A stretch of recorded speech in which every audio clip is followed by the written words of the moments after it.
Muy buenas a todos, chicos, chicas, bienvenidos al tercer módulo de nutrición del curso Power Explosive. Me llamo Víctor, soy el creador de Fitness Real y hoy voy a estar hablando de salud, salud como concepto global. Creo que dentro del mundo del fitness, la salud es un concepto que poco a poco se está perdiendo y estamos intentando lograr otros objetivos, aún poniendo en compromiso, incluso en compromiso grave, nuestra salud, ¿de acuerdo? Entonces, en este módulo vais a ver que hay muchos dependes, porque por mucho que nos intenten convencer de que la salud depende de un único factor, o hay un único culpable, o hay que hacer una única cosa para obtener la salud, os voy a intentar explicar que esto no es para nada así. Hay muchos dependes, hay muchas cosas a tener en cuenta, sí que hay que tener unas cosas básicas que tener en cuenta para tener salud, pero a partir de ahí hay mucha variación, hay muchos agentes que entran en juego. Entonces, para los que estéis esperando tienes que hacer esto, esta es la única manera, no va a ir por ahí la charla, en absoluto. Ya os digo, va a haber muchos condicionantes y va a haber muchos, pues depende mucho del contexto. Espero que esto lo tengáis claro, porque soy un gran crítico de toda esta sociedad que nos intenta hacer creer que siempre hay un único culpable de todo. Básicamente lo único que nos está haciendo es la zancadilla a todos, porque está mal informando a todo el mundo. Entonces espero poder aportar mi pequeño granito de arena a todo esto. Vais a ver que hemos perdido el mando, entonces voy a estar pasando yo las diapositivas, porque, hey, lo dicho, ¿por qué centrarse en salud? Básicamente, por estas dos razones. La primera de todas es porque a nivel de sociedad somos una sociedad cada vez más enferma, somos una sociedad cada vez más débil, una sociedad cada vez con más problemas, y sobre todo lo importante a tener en cuenta aquí es que muchos de estos problemas que nos afectan de forma muy grave, y creo que no sois conscientes, me voy a centrar este inicio de charla en concienciaros de la cantidad de problemas que hay a nivel de sociedad. Espero que entendáis esto, hasta qué punto estamos enfermos y hasta qué punto estamos empeorando, ¿de acuerdo? Y segundo, por lo que he dicho un poquito al principio, en el mundo del fitness solemos perder este concepto de salud, y es una verdadera pena, porque hacemos cosas que ponen muy en jaque nuestra salud por un objetivo estético, por un objetivo pues de rendimiento, por un objetivo de que vemos, sobre todo en redes sociales, gente que logra una serie de objetivos que nosotros queremos obtener. No es extraño ver en Instagram gente que sube fotos de personas con 20 kilos por encima de su altura, al 6% de grasa corporal, y dicen, oh, este es mi objetivo. Lamento decir esto, pero creo que no tienes ni idea de lo que hay que hacer y lo que hay que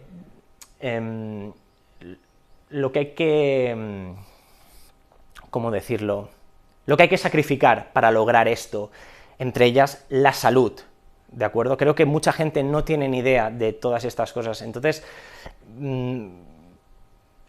últimamente estamos en esto, ¿no? En poner la estética por delante, poner el rendimiento por delante, y ya la salud nos da igual, porque somos chavales de 20 años, no nos importa absolutamente nada de una semana adelante, y el problema es que cuando tengamos 30, 40, vamos a desear haber hecho las cosas de forma bastante diferente, y ya será tarde, o al menos habremos perdido un gran cacho de nuestra vida haciendo cosas equivocadas, ¿de acuerdo? Siempre me gusta empezar mis charlas explicando esto. Este es el mapa del mundo a nivel de hambre, ¿de acuerdo?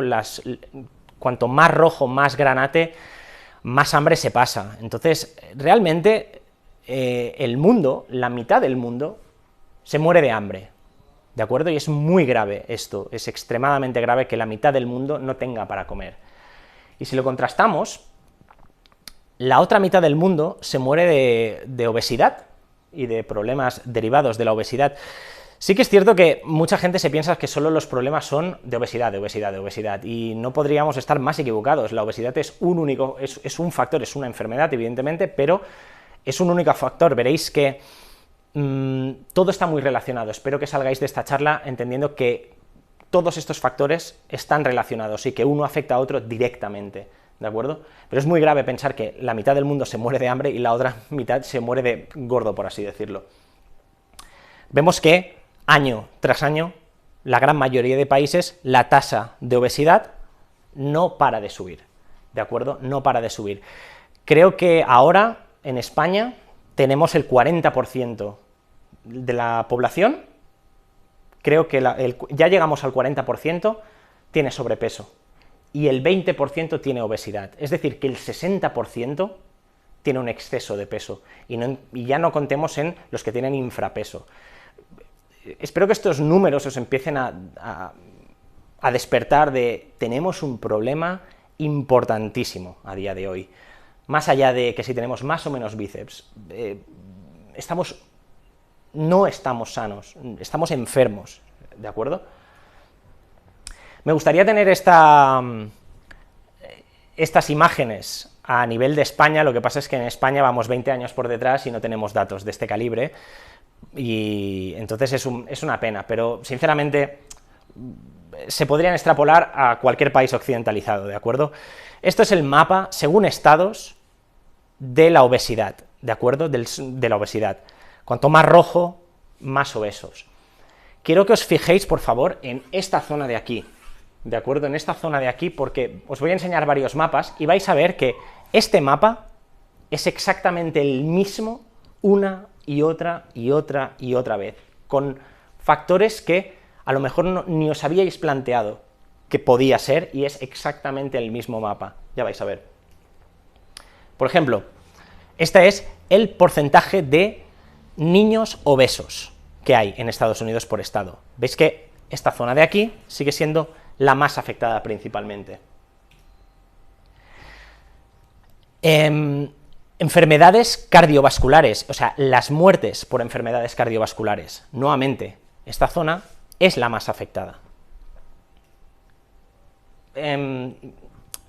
Fallos cardíacos, o sea, las muertes por fallos cardíacos, sigue siendo exactamente la misma zona. Infartos, sigue siendo exactamente la misma zona. Realmente hay que pensar que cuando hablamos de todas estas enfermedades, tenemos que pensar que esto a nivel social repercute en un gasto. A nivel español, casi 2.000 millones de euros anuales van destinados a combatir, a curar, o en gastos directos e indirectos, a problemas cardíacos. Entonces, a nivel de gasto, y además lo que más me preocupa es que todo esto son gastos que en gran parte, en un porcentaje muy elevado, son prevenibles, completamente, se pueden prevenir, y estamos gastando una cantidad de dinero brutal en cosas y directamente en muertes que podríamos estar previniendo, ¿de acuerdo? Muertes totales por cáncer de todos los tipos. Nuevamente, esta zona, cuanto más amarillo y naranja, más, ¿de acuerdo? El mismo mapa.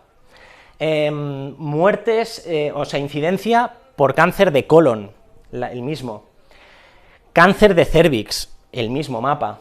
Mortalidad por cánceres de pulmón, de tráquea, de bronquios y de pleura, exactamente el mismo mapa. Prevalencia de hipertensión, mismo mapa. Y prevalencia de diabetes, exactamente el mismo mapa, todo está relacionado, ¿de acuerdo? Sobre todo, tema de diabetes, es un problema importantísimo a nivel mundial. En Europa somos 56 millones de personas con diabetes, mundialmente 382 millones, y lo peor de todo es que casi el 50% todavía no está diagnosticado. Entonces, realmente la diabetes es un problema gravísimo. Casi 18.000 millones de euros anuales se gastan en gastos indirectos por culpa de la diabetes, y 5.500 millones anuales en gastos directos. Esto es una cantidad de dinero, además, en gran parte, nuevamente, prevenible, que cuesta de asimilar, ¿de acuerdo? Esto es el gasto que se destina por países respecto al Producto Interior Bruto en salud. Vemos que cada año sube y Estados Unidos ya se les va la olla. Juegan a una liga aparte, pero todos los demás, la tendencia es para arriba. ¿Por qué? Porque cada vez estamos peor, cada vez tenemos que destinar más dinero en curar en vez de en prevenir, que debería ser lo ideal. Muertes totales por estado, por cualquier causa. Nuevamente, el mismo mapa, ¿de acuerdo? Como os he dicho antes, vivimos en una sociedad, ¿de acuerdo?, que nos hace ver que el problema es único, que solo hay un causante. Nos intentan vender siempre el causante de todos los problemas para que nosotros estemos tranquilos, así que quitamos eso, o lo intentamos, y así ya está, ya nos quitamos de todos los problemas. Realmente, la cosa no funciona así, en absoluto, ¿de acuerdo? He puesto esta imagen aquí porque quiero dar a entender que la evolución es una cosa muy importante en el ser humano, y realmente tomar un enfoque evolutivo, por decirlo de alguna manera, creo que tiene mucho sentido. No me ¿cómo se llama?, identifico como una persona paleo, porque normalmente cuando la gente escucha evolutivo, automáticamente asocia a paleo. Me parece que toda la filosofía paleo tiene ideas muy interesantes, pero yo no me identifico como paleo, pero sí que sé que pensar para solucionar el problema, volver a nuestra base evolutiva, creo que es uno de los planteamientos más acertados que podemos hacer, ¿de acuerdo? Entonces, hay que tener en cuenta esto, que para salir de este bucle en el que estamos metidos ahora, no solo nos tenemos que centrar en nutrición y solo en nutrición tenemos que centrarnos en un único apartado de la nutrición, tenemos que centrarnos en nutrición como el total, ¿de acuerdo? También tenemos que centrarnos en el entrenamiento y sobre todo nos tenemos que centrar en el estilo de vida. Es una mesa de tres patas, si una de ellas falla, no vamos a solucionar el problema bajo ningún concepto. Todos estamos siempre pensando en la dieta de moda, en el entrenamiento no sé qué, nos olvidamos de descansar, nos olvidamos de mil otras cosas que tienen un peso importantísimo en nuestros resultados, ¿de acuerdo? Entonces voy a hablar un poquito de todo esto en la charla. Vamos a empezar con nutrición, porque básicamente es en lo que me especializo y en lo que más me interesa, por así decirlo, ¿de acuerdo? Y es una de las cosas que más importancia tienen y que menos gente comprende y aplica. Entonces, todo esto de la nutrición y el miedo a los determinados nutrientes y todo esto, viene de los años 70, ¿de acuerdo? Empezaron a ver la gente que la gente cada vez estaba más gorda, estaba más obesa, tenía más problemas de salud, y entonces empezaron a buscar, lo que os digo siempre, y esto es lo que intento denunciar cada 2x3 con mi página web, en mis artículos, en mis publicaciones, siempre intento denunciar esto, que empezaron a buscar, a ver, ¿qué es lo que nos está causando esto? ¿Qué es el elemento que nos está causando que todo esto se esté saliendo de madre? Y este señor, Ansel Keys, propuso una teoría, que era la hipótesis de los lípidos. Presentó un estudio que se llamaba el estudio de los 7 países, en los que él decía, vamos a ver, cuanto más porcentaje de calorías vienen de las grasas en una dieta determinada, más aumento hay de las enfermedades cardiovasculares, o sea, de las muertes por enfermedades cardiovasculares, ¿de acuerdo? Entonces presentó este gráfico, que era, pues mira, cuanto más porcentaje de grasa hay, más enfermedades y muertes hay.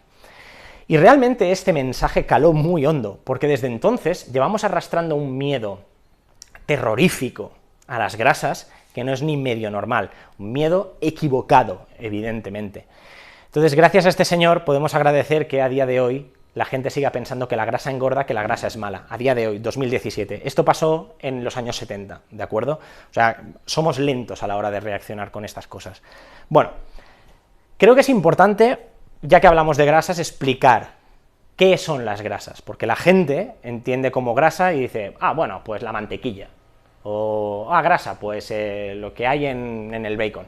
Tema de grasas, voy a intentar hablar un poquito, o sea, voy a hablar de bioquímica, pero muy, muy básico, ¿de acuerdo? Creo que es interesante que sepáis estos conceptos, porque luego hay muchos conceptos que vamos repitiendo día a día, y que mucha gente no sabe exactamente lo que son, y creo que si os lo explico en forma muy sencillita, vais a decir, ah, vale, más o menos ahora sabréis lo que estamos diciendo, ¿vale? Un ácido graso es esto, ¿de acuerdo? Es una cadena hidrocarbonada con un grupo carboxilo al final de todo, ¿de acuerdo? Esto es el grupo carboxilo, y luego lo demás es la cadena hidrocarbonada. Dicho así, parece muy sencillo, pero realmente las grasas tienen muchas diferencias entre ellas, ¿de acuerdo? Por ejemplo, los ácidos grasos pueden ser saturados o insaturados, la primera separación grande que podemos hacer entre ellos, ¿de acuerdo? Los saturados son los que cada carbono tiene 4 enlaces, ¿de acuerdo? Aquí, por ejemplo, hay uno que está con un hidrógeno, otro hidrógeno, un carbono y un carbono. Este carbono está saturado, sus 4 enlaces están ocupados. Cuando un ácido graso, toda su cadena, sus carbonos están saturados, todos sus enlaces están saturados, se considera un ácido graso saturado, ¿de acuerdo? Esto le da al ácido graso unas propiedades muy interesantes. Por ejemplo, una de ellas, que es la principal, es que a temperatura ambiente son sólidos. ¿Por qué? Porque esta configuración dentro de la cadena hace que tengan menos movimiento y a temperatura ambiente sean sólidos. Normalmente estos ácidos grasos los encontramos en los productos animales, ¿vale? Por ejemplo, la mantequilla, el tocino, la carne, los productos lácteos. Estos ácidos grasos saturados son los que principalmente se tiene mucho miedo a ellos gracias al señor Ansel Keys, como os he dicho antes. Sin embargo, también podemos encontrar en aceites, en ácidos grasos saturados, en fuentes vegetales, por ejemplo, en el coco o en la palma, ¿vale? El hecho de que sean saturados por sí no es malo. Ahora hablaremos de esto un poquito. El tema es que esta primera separación hace que estos se les llamen grasas, mientras que los insaturados, al ser insaturados, y ahora lo explicaré, en temperatura ambiente son líquidos, se les llama aceites, ¿de acuerdo? Entonces vamos a los insaturados. Los insaturados, ¿qué quiere decir? Que tendrán, alguno de los carbonos no estará saturado, tendrá algún doble enlace. Aquí ya podemos empezar a ver otra división dentro solo de los insaturados, que es cis y trans, ¿de acuerdo? Cuando tú creas, imaginaros que esto es la cadena la cadena hidrocarbonada, ¿de acuerdo? Cuando tú creas un doble enlace, en un ácido graso cis, los hidrógenos, normalmente son los hidrógenos, ¿vale?, están en el mismo lado, ¿de acuerdo? Esto es configuración cis, cuando están los hidrógenos en el mismo lado. Sin embargo, cuando un hidrógeno está hacia un lado y el otro hacia el otro, se llama configuración trans. Estos son los famosos ácidos grasos trans, ¿vale?, que todo el mundo le tiene tanto miedo, y correctamente. El hecho este de que uno de los carbonos, los dos hidrógenos estén mirando hacia el mismo sitio, es importante. ¿Por qué? Porque esto hace que el ácido graso tenga un codo. O sea, que el ácido graso no sea lineal como podría ser un ácido graso saturado, ¿de acuerdo? Y esto le da precisamente esta configuración, estas propiedades de ser líquido a temperatura ambiente. Sin embargo, cuando tú coges un ácido graso insaturado y le lanzas hidrógeno, que es un proceso con el que se construyen los ácidos grasos trans, lo que haces es que estos dos hidrógenos que están en el mismo sitio, uno de los dos salte y se ponga en esta configuración. ¿Qué quiere decir esto? Que este ácido graso insaturado, que antes tenía un codo y tenía unas características, ahora has hecho que uno de los hidrógenos cambie y por lo tanto la cadena sea lineal. Por lo tanto, tienes un ácido graso insaturado con las características de un ácido graso saturado. Esto es importante, ¿por qué? Porque esto le interesa mucho a la industria alimentaria. ¿Por qué? Porque son ácidos grasos extremadamente baratos y tienen unas propiedades muy interesantes que hacen que, por ejemplo, en productos industriales tengan muy buen gusto y tengan unas características organolépticas. Organoléptico quiere decir que son características que tú puedes captar por los sentidos, ¿de acuerdo? Por el gusto, por el olfato, por el tacto. Tienen características organolépticas muy interesantes. Entonces, importante, antes de dar mucho miedo con los ácidos grasos trans, los ácidos grasos trans hechos de forma industrial o sea, de forma artificial, son los peligrosos. Hay una pequeña fracción de ácidos grasos trans que se dan, por ejemplo, en productos lácteos o en carne de rumiante, por ejemplo, que estos no están relacionados en absoluto con los problemas que sí que están relacionados los ácidos grasos trans artificiales, ¿de acuerdo? Que son, por ejemplo, reducción de HDL, aumento de LDL, luego hablaremos de esto, pero estos son los problemáticos, ¿de acuerdo?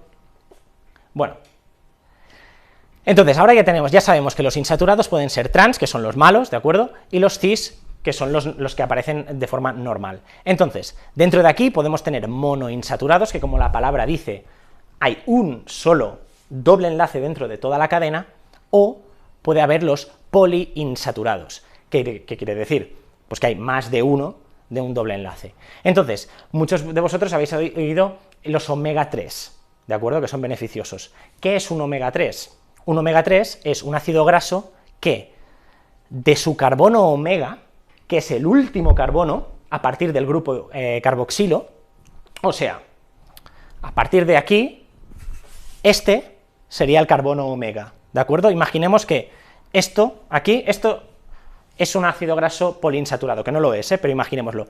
Si es un omega 3, quiere decir que en este carbono es el omega 1, 2, 3, a partir de aquí habría un doble enlace, el primero, ¿de acuerdo? Como que es poliinsaturado, habría más de uno, pero el primero está aquí. Entonces, los omega 3 son estos, los omega 6 son que en el carbono 6 y 7 hay un doble enlace, ¿vale? De estos poliinsaturados hay dos que son esenciales, es decir, que nuestro cuerpo no los puede sintetizar, ¿vale? Un omega 3, que es el linolénico, ¿vale? Que a partir de este se puede fabricar o se puede convertir a EPA y DHA, que a lo mejor os suena porque son aceites que son ácidos grasos que están en el aceite de pescado, por ejemplo. Lo que pasa es que la conversión no es del todo eficaz, entonces se recomienda bastante comer directamente EPA y DHA y no esperar que obtengamos estos dos a partir de este. El ácido linolénico es el omega 3 y luego el ácido linoleico, que es un omega 6. Por ejemplo, el ácido oleico, que es el ácido que está en el aceite de oliva, es un omega 9 y es monoinsaturado, por lo tanto, a partir del carbono omega, el 9 tendría un doble enlace entre el 9 y el 10, ¿vale? Es súper sencillo, es muy básico, pero está guay que lo sepáis porque ahora ya sabéis que es un omega 3, que es un ácido graso trans, que es un omega, ¿sabes? Un omega 6, creo que es interesante saberlo. Y dentro de los ácidos grasos, por ejemplo, los ácidos grasos saturados, no todos son iguales, porque depende de la longitud de la cadena, tendrá unas propiedades u otras. Entonces tenemos, por ejemplo, pues que con un ácido graso saturado con 4 carbonos, pues se llamará ácido butírico, con 10 se llamará el ácido cáprico, con 16 será el palmítico, etc. Y cada uno tendrá unas características u otras. Por lo tanto, espero que entendáis que hablar de grasas es un concepto extremadamente genérico, ¿de acuerdo? Hay muchas diferencias y cada uno tiene un efecto y otro, ¿vale? Entonces, principalmente me hace mucha gracia el estudio de los 7 países porque es un estudio de correlación. ¿Qué quiere decir esto? Que un estudio es observacional, de correlación, no puedes sacar causalidad, no puedes decir que si observas esto y esto cause esto, no puedes decir esto, nunca jamás. Entonces, el estudio decía exactamente esto, y es un error porque, por ejemplo, hay relaciones de correlación completamente equivocadas. Por ejemplo, hay una relación absolutamente directa entre el dinero que Estados Unidos se gasta en ciencia, espacio y tecnología, se correlaciona directamente con los suicidios por estrangulación y ahogo y asfixia. Entonces, ¿eso quiere decir que cuanto más dinero se gasta en Estados Unidos en ciencia, más personas mueren por asfixia? Yo creo que no tiene nada que ver una de la cosa de la otra. Pero fijaros que la relación es directa. Otro caso, el consumo de queso se relaciona directamente con la cantidad de personas que se murieron enredándose en sus sábanas de cama. Es una absoluta chorrada, pero realmente vemos que es absolutamente, vamos, al dedillo. No podemos decir que hay relación directa, ¿de acuerdo?